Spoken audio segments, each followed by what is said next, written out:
ኢና ሊላሂ ወኢና ኢለይሂ ራጂዑን። እኔ ደጋፊ ሲገፋ ያየሁት የሐጂ ዑመርን ደጋፊ ብቻ ነው። አለይሰ ሚንኩም ረጁሉን ረሺድ። እንደው አንድ ደህና ቤተሰብ ይጥፋ፣ አንድ እንደው ከጎናቸው የሚቆም እንዴት የቀብር ከቀብር ስነ ስርዓቱ አያይዞ እስከ ተቀበሩበት ድረስ ያለው ሙንከራቶች በጣም የሚዘገንኑት።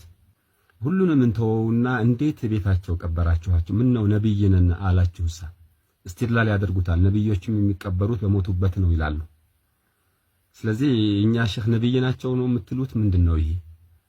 በሞቱበት ከተባለ እኮ ሞቱበት ሆስፒታል ላይ እዛው አልጋውን አንስቶ ነበር የሚቀበረው። ነብዮች የተቀበሩት ሞቱ እዚች ሞት ቦታ ላይ አንስተው ልፍ አድርገውና እዛች ቦታ ቆፍረው ቀበሩ ነው እንዴ?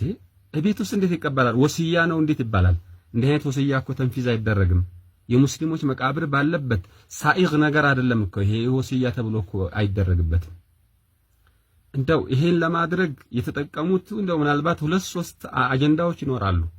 የፖለቲካ ዓላማ ያላቸው አሉ። የውሃቢያ ነማናደድ ብሎ እንግዲህ ባሌን ጎዳሁ ብላ ምን አረገች ነው የሚባለው?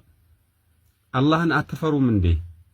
ሁለተኛዎቹ ቡድኖች ደግሞ እዛው ቤት አሰርታችሁ እንደምናየው ነው። ወደፊት ይሄ ታስቦበትም ነው።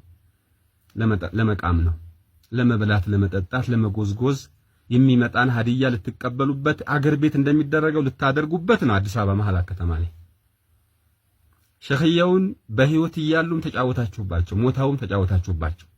እጃቸውም አለበት እዚህ ጋር እንድቀበር ማለታቸው። ይሄንን ወሲያ ምንም ነገር እንዳይደረግብኝ ማረግ እየቻሉ ራሱ ጭራሽ አርጉልኝ ማለታቸው እጃቸው ቢኖርበት።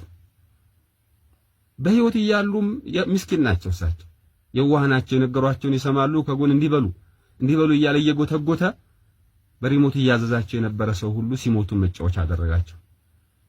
በህይወት እያለ የነበረ አጀባ ዛሬ ከሞት ካላዳነ ከሞቱ በኋላ የሚደረግ መደግደግ ምን ይጠቅማል? ቤተሰቦች ምን ነካችሁ?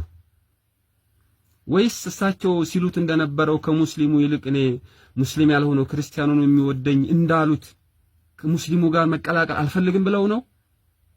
ከካፊሮቹም ጋር ሄዶ ላለመቀበር ደግሞ ቢያንስ ለብቻዬ ልሆን ብለው ነው? ምን አይነት ነገር ነው እየተደረገ ያለው?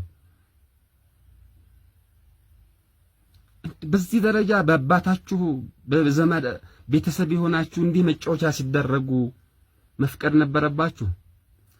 አንድ ሰው ፍርድ ሲፈረድበት እስር ቤት ከሩቅ አገር ከሆነ ወደ ቅርብ እንዲዘዋወርለት ይጠየቃል። ምክንያቱም ስንቅ ለማቀበል ለቤተሰብ ቡና አጠጡ አብራችሁ ግቢያችሁ ለመቅበራችሁ አይቀፋችሁም እንዴ?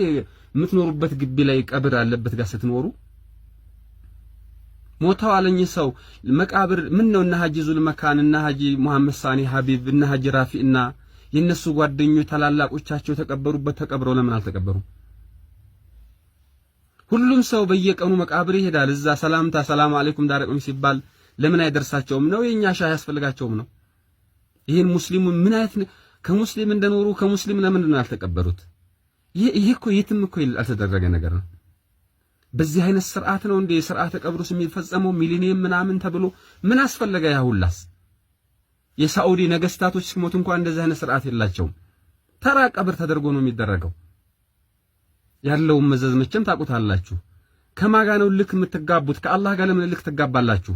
በአላህ ላይ የሚደረግ ሙንከር ነገር ሲሰራ ለምንድን ነው በዚህ ደረጃ ልክ ውስጥ የምትጋቡት? አላህን አትፈሩም እንዴ? ለመብለያ ዛሬም ልትጠቀሟቸው የምትበሉት አታችኋል፣ ሞልቷል ሪዝቅ። በሌላ መንገድ አትፈልጉም? ቀብር ላይ ዶሪ ሰርታችሁ እዛ ጎዝጉዛችሁ ልትበሉ ነው? ልትደግሱ ነው? ልትጨፍሩ ነው? የሞቱበት ቀን ልታከብሩ፣ በአመቱ ልደት ልታደርጉት? የደጋፊ ገፊ የሐጂ ዑመርን አይነት ሰው የለም። አንድ ጠቃሚ የለውም። ይሄ ሁላ ከአላህ መሰጠት ነው። ሚዲያ እንዴ ስለ ሰው በካበው ልክ እውነት ቢሆን ኢሳ ኢየሱስ ነብይም ናቸው እንጂ የጌታ ልጅም አይደሉም እንዳሏቸው ቢሆን በጣም ዓለም ነው የጮኸው። የጌታ ልጅም አይደሉም፣ 1/3ኛም አይደሉም፣ ጌታም አይደሉም። ሰው ባለው አይሆንም። ኧረ ግድ የለም። ዛሬ ቀብር ውስጥ ያለውን እንግዲህ እሳቸው ናቸው የሚያውቁት። አላህ ያሳምርላቸው። ግን እየተሰራ ያለው ነገር የእሳቸውም እጅ አለበት። ከኋላ ያላችሁት ግን እንደው አንድ ሰው እንኳን አለይሰ ሚንኩም ረጁሉን ረሺድ ተው ይሄ መሆን የለበትም አይባልም። አይባልም እንደዚህ አግደለ ሙስሊሞች ጋር ይቀበሩ። በቃ እንዳሉት ነው። ሙስሊም አንፈልግም ብቻችንን እንሁን። መቼም አላህ ይማራቸው ጧት ማታ ለማለት አይደለም፣ አባብዬ ጧት ማታ ድረሱልኝ ለማለት ካልሆነ በጣም የሚያሳዝን ነገር ነው የተደረገው። የመጅሊስ አባላቶች የበኩላቸው እንዳደረጉ ሰምተናል። ዞር በሉልን እንደተባሉ ሰምቻለሁ። እውነት ይሁን አላቅም። እናንተ ወሃቢዮች አያገባችሁ ምን አገባችሁ ተብለው አረ የወሃቢያ የሚባለውንም ስር ሰደውብን ሄዱት። ከወሃቢያ ብለን አንኖርም። ከወሃቢያ የእሳቸው እጅ ይሆናል። ይሄ የእሳቸው ስራ ነው። ይሄ ለማንኛውም ከሞቱ በኋላ የሰራችሁ ስራ ደግሞ በህይወት እያሉ ከተሰረገው በላይ ነው። ያሳዝናል። ይሄንን ዝም የሚባል ነገር አልነበረም። እንግዲህ መብታችሁ ነው። አባታችሁ ናቸው።